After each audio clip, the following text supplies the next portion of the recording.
इस वीडियो में हम देखने जा रहे हैं वेरिएबल्स कि जावा स्क्रिप्ट के अंदर हमारे वेरिएबल्स क्या होते हैं, इसको हम कैसे डिफाइन करते हैं। ठीक है। और हम इसके ऊपर एक इंटरव्यू क्वेश्चन भी देखेंगे जो कि बहुत ज़्यादा इम्पोर्टेंट है और मोस्टली क्वेश्चन पूछा ही जाता है, तो हम उसको भी देखेंगे। ठीक है। तो सबसे पहले वेरिएबल होता क्या है। ठीक है। सपोज आप एक चीज़ मानो कि इसमें मेमोरी हमारे पास है, सिस्टम में मेमोरी नॉर्मली होती है। ठीक है। मेमोरी के अंदर हमें कोई चीज़ डिफाइन करनी है, वो किस तरह से डिफाइन होगी। ठीक है। डिफाइन करने के लिए हमारे पास वहाँ पे एक मेमोरी है, मेमोरी में कुछ एड्रेसेस होते हैं, बहुत सारे एड्रेसेस होते हैं। उसमें डिफाइन कैसे क्या आता है, जब कोड आपका किसी वेरिएबल को रीड करता है। सपोज यहाँ पे हमारे पास वेरिएबल है ए।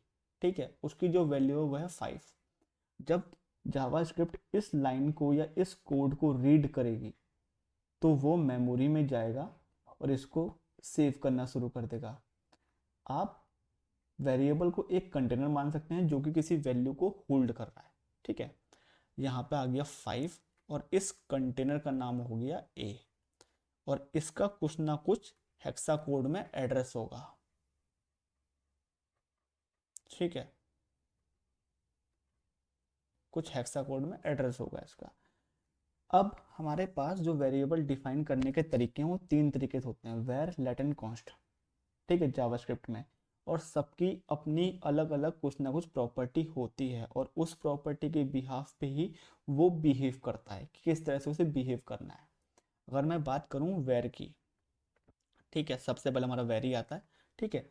वेर हमारा स्टार्टिंग में यूज होता था 1995 के टाइम पे, ये तब से हमारे साथ है।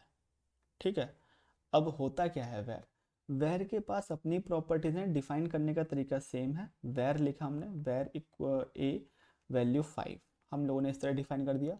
वेर उसका वेरिएबल का टाइप है, किस टाइप का वेरिएबल हम डिफाइन कर रहे हैं। ठीक है। ये हमारे पास आ गया वे ए। ठीक है, ये इसका नाम हो गया और 5 इसकी वैल्यू आ गई। इसकी प्रॉपर्टीज़ क्या होती हैं। ठीक है, प्रॉपर्टीज़ क्या है इसकी। सबसे पहले हम बात करते हैं स्कोपिंग के बारे में। ठीक है। स्कोपिंग, वेर की जो स्कोपिंग होती है वो आपकी होती है फंक्शनल लेवल की। वेरिएबल की जो स्कोपिंग आपके पास होती है वो होती है फंक्शनल लेवल स्कोपिंग, यानी FUNCTIONAL। फंक्शनल स्कोपिंग मतलब क्या है, हमारे पास कोई फंक्शन अगर डिफाइंड है, ठीक है, उस फंक्शन के अंदर तक ही इसकी स्कोपिंग है, यानी इस फंक्शन के बाहर इसकी कोई भी स्कोपिंग नहीं है। और ये चीज़ हम कोड में भी देखेंगे करके कि किस तरह से हम लोग स्कोपिंग को बता रहे हैं कि इसकी स्कोपिंग फंक्शनल लेवल की है या ब्लॉक लेवल की है। ठीक है। सेकंड इसका फीचर क्या है, हम इसको रीडिक्लेयर और री असाइन कर सकते हैं, मतलब इसकी वैल्यू को हम अपडेट भी कर सकते हैं और जितनी बार चाहे उतनी बार इसे डिक्लेयर भी कर सकते हैं। अगर मुझे दूसरा फीचर बोलना हो तो वो ये रहेगा, री डिक्लेयर एंड रीअसाइन। रीअसाइन मतलब मैंने अगर वेर डिफाइन किया वेर ए, इसकी वैल्यू 10 है, दोबारा डिफाइन कर दिया वेर इक्वल्स टू 15, और देन अगेन यहाँ पे मैंने इसे डिफाइन कर लिया 20।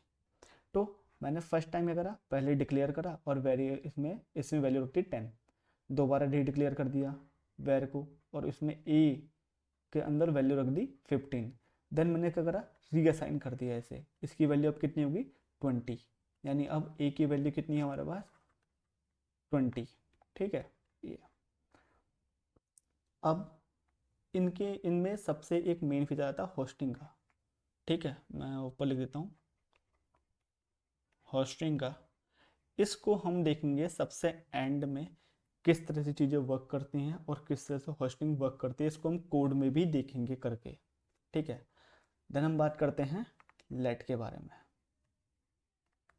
ठीक है, लेट क्या करता है, सिमिलरली ये वेर की तरह ही होता है। ठीक है। बट ये एक्मा स्क्रिप्ट में 6 में अच्छे से डिफाइन हुआ है कि ये एक मॉडर्न वे है इसको यूज़ करने का। मोस्टली आज के टाइम पे हम वेर का यूज़ नहीं करते हैं, हम लेट का ही यूज़ करते हैं। ठीक है। तो इसकी अपने फीचर्स हैं। सबसे पहला फीचर आता है स्कोपिंग का, ठीक है। इसकी स्कोपिंग क्या है? इसकी स्कोपिंग है ब्लॉक लेवल की। ब्लॉक लेवल की स्कोपिंग का मतलब क्या है कि एक हमारे पास कर्ली ब्रैकेट अगर हैं तो इसकी स्कोपिंग इसके अंदर तक ही होगी, इसके बाहर ये इनवैलिड है पूरी तरह से, ठीक है। इसको हम रीअसाइन कर सकते हैं, ठीक है। ध्यान रखना, मैंने कहा है रीअसाइन कर सकते हैं, ठीक है, बट कांट रीडिक्लेयर, हम इसे रीडिक्लेयर नहीं कर सकते। तो अगर मैं लिखूं let a equals to 15 and a equals to 20, ये हमारे दोनों ही वैलिड स्टेटमेंट हैं, ठीक है। अगर मैं यहाँ पे लिख दूं लेट a इक्वल्स टू 25, हम इसे रीडिक्लेयर नहीं कर सकते, तो हमारा ये वाला स्टेटमेंट यहाँ पे गलत है, यहाँ की ये इनवैलिड स्टेटमेंट है, ठीक है। अब हम देखते हैं कॉन्स्ट के बारे में। कॉन्स्ट का सिंपल सा जो हमारा मतलब निकलता है वो यही है कि जो भी वैल्यू चेंज नहीं होगी उसको हम कॉन्स्ट के अंदर रखते हैं, ठीक है। यानी अगर मैंने लिख दिया कांस्टेंट a और वैल्यू रख दी 10, तो इसकी वैल्यू 10 फिक्स हो गई कॉन्स्ट के अंदर a की वैल्यू। अगर अब मैं यहाँ पे a कुछ भी डिफाइन कर दूँ वो सब का सब इनवैलिड स्टेटमेंट में आता है। अगर मैं लिख दूँ a इक्वल्स टू 15 या कुछ भी लिख दूँ तो ये सब इनवैलिड आता है, ठीक है। अब इसकी फीचर्स क्या क्या हैं, सबसे पहले बात करते हैं स्कोपिंग के बारे में। स्कोपिंग क्या है? इसकी स्कोपिंग होती है ब्लॉक लेवल की, ब्लॉक लेवल की स्कोपिंग होती है इसकी भी, जैसे हमारे पास लेट की थी, यानी इस ब्रैकेट के बाहर इसकी वैलिडिटी ओवर हो जाती है, यानी इस ब्रैकेट के अंदर ही इसकी वैलिडिटी है। दूसरा, अगर मैं किसी भी कॉन्स्ट में कोई ऑब्जेक्ट डिफाइन कर दूं, सपोज ओबीजे नाम दे देता हूँ उसको मैं, कोई ऑब्जेक्ट की वैल्यू पेयर में होगा, ठीक है, दे दूं, तो ये कंप्लीटली इम्यूटेबल होगा, यानी इसके अंदर की वैल्यू चेंजेबल नहीं है, ठीक है। अब दूसरी बात, हमारे पास ये हो गए तीनों वेरिएबल्स का कि वेर लेट एंड कॉन्स्ट कैसे वर्किंग होती है, क्या इनके फीचर हैं, ठीक है, हमने ये देख लिया। अब जो मेन इंटरव्यू क्वेश्चन है वो क्या है, वो है होस्टाइम का, ठीक है। होस्टाइम क्या होती है पहले मैं वो आपको बताता हूँ। होस्टाइम होती क्या है, ठीक है। इसमें क्या होता है, जब भी हम डिक्लेरेशन को, ठीक है, किसी भी वेरिएबल का, चाहे वेरिएबल हमारे पास जो है वो वैर हो, लेट हो या कॉन्स्ट हो, डिक्लेरेशन उसका टॉप से बॉटम में ले आते हैं, ठीक है। तो इस प्रोसेस को या इस तरीके से लिखने को हम बोलते हैं होस्टिंग। होस्टिंग, थोड़ा राइटिंग के लिए माफ़ करिएगा, राइटिंग थोड़ी ज़्यादा गंदी है, ठीक है, इसे बोलते हैं हम होस्टिंग। अब डिफाइन किस तरह से करते हैं, फॉर एग्जांपल मैं एक छोटा सा कोड लिख के दिखाता हूँ आपको। मैंने लिया वेर, ठीक है, a इक्वल्स टू 5, ठीक है। अब यहाँ पे तो ठीक है, ये वैलिड है, मैं लिखता हूँ कंसोल डॉट लॉग a। अगर मैं इस कोड को रन करता हूँ तो मेरे पास क्या आएगा, तो ये कंसोल करेगा 5, ठीक है। तो ये करेगा कंसोल 5। अगर मैं यही पोर्शन उठा के, ये वाला पोर्शन उठा के नीचे ले आऊँ, यानी टॉप टू बॉटम ले आता हूँ यहाँ से, जैसे लिखा था ना टॉप टू बॉटम, अगर मैं इसे टॉप से बॉटम में ले आऊँ, यानी अब ये किस तरह से दिखेगा मुझे, अब ये मुझे कोड दिखेगा कुछ इस तरह से,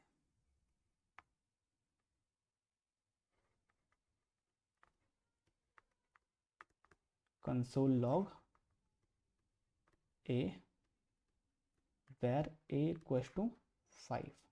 तो अब इसका जो कंसोल होगा वो थोड़ा सा डिफरेंट होगा, ठीक है, डिफरेंट होगा, थोड़ा डिफरेंट होगा। डिफरेंट क्या होगा, इसका जो a की वैल्यू कंसोल करेगा वो यहाँ पे कंसोल करेगा अनडिफाइंड, ठीक है, अनडिफाइंड, ऐसा होता है। अब हम देखते हैं कि ये लेट, वेर और कॉन्स्ट में किस तरह से वर्क करता है। अगर मैं वेर की बात करता हूँ, ठीक है, वेर की बात करता हूँ, वेर में अगर मुझे होस्ट टाइम डिफाइन करनी है, ठीक है, तो ये आपको अनडिफाइंड देगा, क्योंकि आपकी उस टाइम पे जो वैल्यू इनिशलाइज होती है वो अनडिफाइंड होती है। वेर के लिए इनिशलाइज वैल्यू अनडिफाइंड, डिफाइंड, और ये कोई एरर प्रोवाइड नहीं करता। मतलब अगर मैं इसको कोड को इस तरह से लिखता हूँ तो ये कोड रन तो होगा और ये आपको कोई एरर भी नहीं देगा, लेकिन जो आपका कंसोल होगी वैल्यू वो आपकी अनडिफाइंड होगी, ठीक है, उसे बोलते हैं अनडिफाइंड वैल्यू। अब लेट में कैसे वर्क करेगा, अगर मैं लेट की बात करता हूँ, लेट में किस तरीके से वर्क करेगा, अगर लेट में देखा जाएगा तो यहाँ पे ये एक एरर देगा, ये बोलते हैं रेफरेंस एरर, रेफरेंस एरर।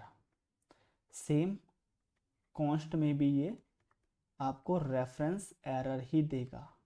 अब होता क्या है, ठीक है, होता ये है कि रेफरेंस एरर का मतलब यहाँ पे ये है, ये दोनों ही टेम्परेरी डेड जोन TDZ में चले जाते हैं, temporary dead zone.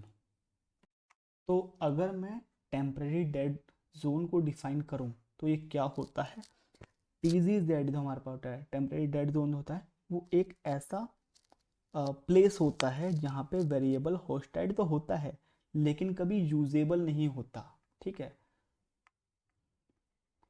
होस्टाइड but not usable,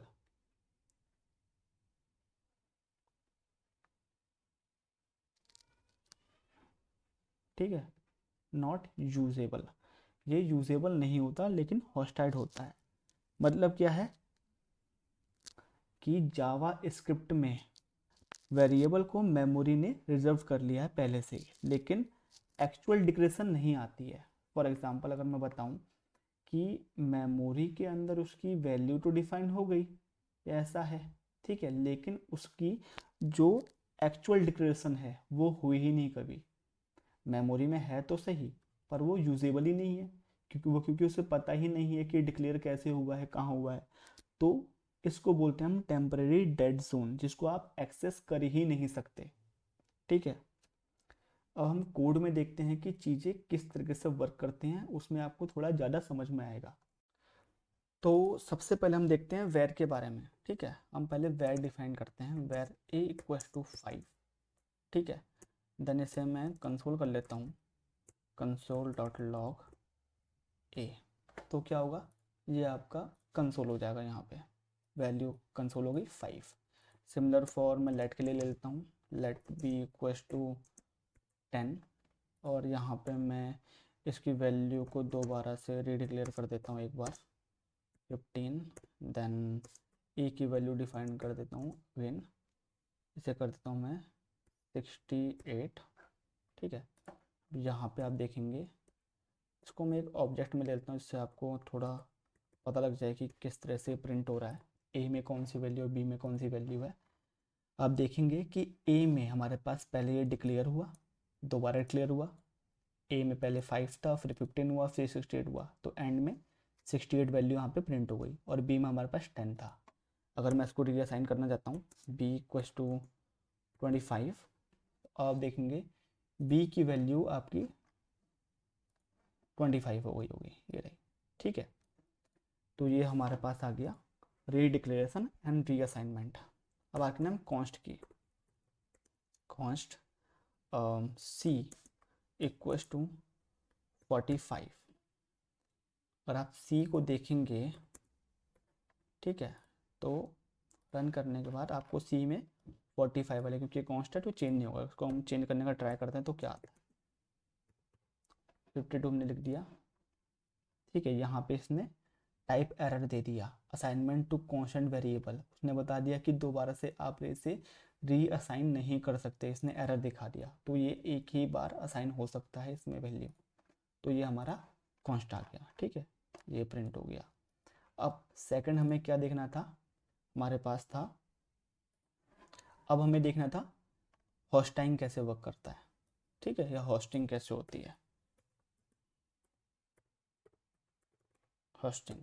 ठीक है, सबसे पहले हम वेर की बात करते हैं। वेर ए इक्वल्स टू 5 ले लेते हैं, देन कंसोल करते हैं, कंसोल डॉट लॉग ए। ठीक है, अगर हम कंसोल करते हैं, ये आपको सिंपल सा प्रिंट हो देगा 5। होस्टिंग का मतलब ये था कि हम इसका डिक्लेरेशन नीचे कर देंगे। ठीक है, आपको दिख रहा होगा हमने कंसोल पहले करा है, यानी इसको यूज़ पहले कर लिया और डिक्लेयर इसको बाद में कर रहे हैं। तो अब क्या वैल्यू आएगी, अनडिफाइंड आएगी।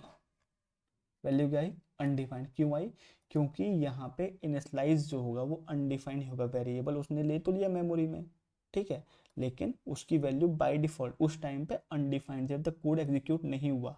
इसके बाद अगर आप इसे प्रिंट करते हैं दोबारा, कंसोल डॉट लॉग करते हैं, तो यहाँ पे आपकी वैल्यू 5 दोबारा प्रिंट होगी बाद में, इस तरह, पहले अनडिफाइंड देन 5। हम बात करते हैं लेट के बारे में। लेट में क्या होगा, लेट और कॉन्स्ट में वो होस्टिंग तो होती है, यानी होस्टेड तो होता है, लेकिन वो टेम्परेरी डेड जोन में चला जाता है, यानी एक रेफरेंस एरर देता है, तो हम इसको बोलते हैं होस्टेड नहीं हुआ है। ठीक है, टेम्परेरी डेड जोन, ये आपको एक रेफरेंस एरर देगा।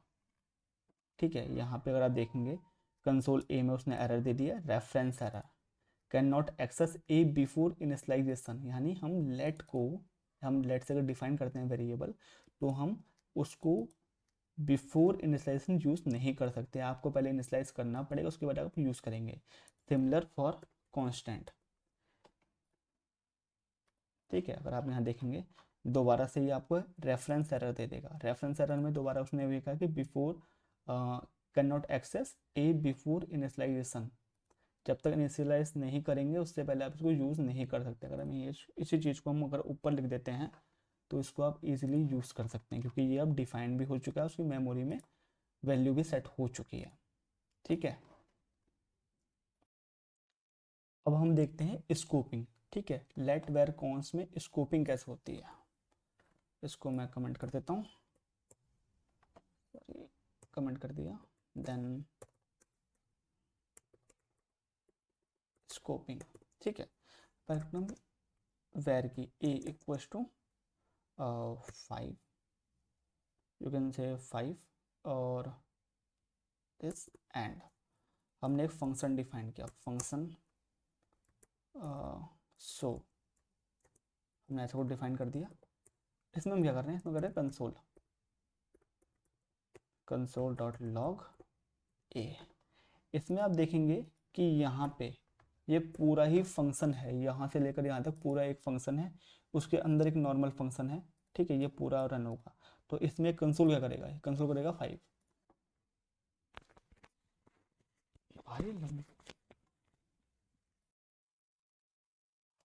तो इसमें क्या होता है, हम डिफाइन करेंगे लेट। ठीक है, लेट एक्स इक्वल्स टू 10। ठीक है, अगर मैं सिंपल सा इसको कंसोल कर देता हूँ, कंसोल डॉट लॉग एक्स, तो क्या आएगा यहाँ पे, इसको मैं थोड़ा कमेंट कर दूंगा पहले, देन हमारे पास यहाँ पे प्रिंट होगा, एक्स की वैल्यू का प्रिंट होगी 10, हो गया प्रिंट 10। ठीक है, अब मुझे क्या करना है, मुझे इसे एक ब्लॉक लेवल में रखना है। अगर मैं इसे ब्लॉक लेवल में होता हूँ, कैसे करूँगा, मैं सिंपल सा एक ब्रैकेट, यानी एक ब्लॉक में से कर्ली ब्रैकेट्स के अंदर इसे बंद कर दूंगा। ठीक है, हमने इसे कर दिया बंद। अब कंसोल एक्स, सॉरी इस एक्स को यहाँ करते हैं x.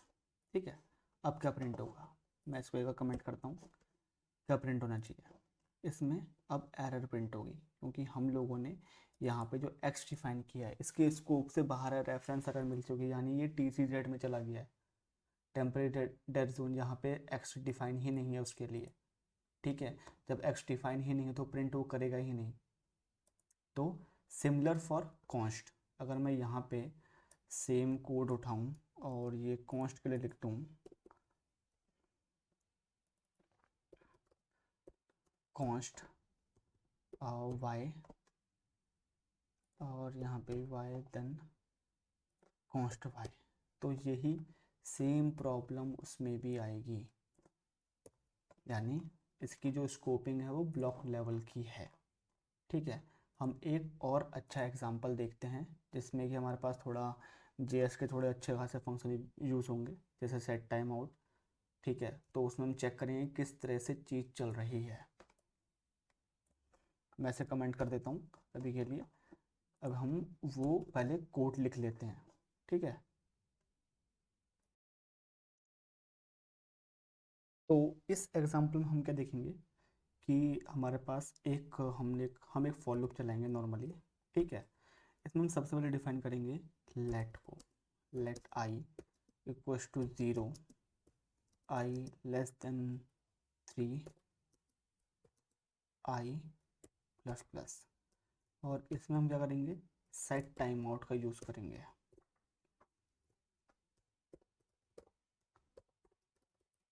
Console dot log i, ठीक है, और एक टाइम दे देंगे इसे 10 मिली सेकेंड का, देन ठीक है, अब हम इसे कंसोल करके देख लेंगे। मैं आपको बता दूं कि ये फॉर लूप वगैरह हम सब चीज़ें बाद में पढ़ेंगे एक बार, और यहाँ पे हम जस्ट जो मतलब ये स्कोपिंग का डेमोन्स्ट्रेशन कर रहे हैं कि किस तरह से वर्क करती है यहाँ पे इसको, कि यहाँ पे एक बहुत बढ़िया एग्जांपल बनता है जो कि नॉर्मली इंटरव्यू में पूछा ही जाता है। तो आपको एक बार इसको देखें, तो एक बार अपनी स्क्रीन को पॉज करें और देखें इसका क्या आउटपुट आपके पास आएगा। ठीक है, नॉर्मली मैं आपको बता दूं कि इसमें हमने एक फॉर लूप यूज़ किया है, देन एक सेट टाइम आउट यूज़ किया है।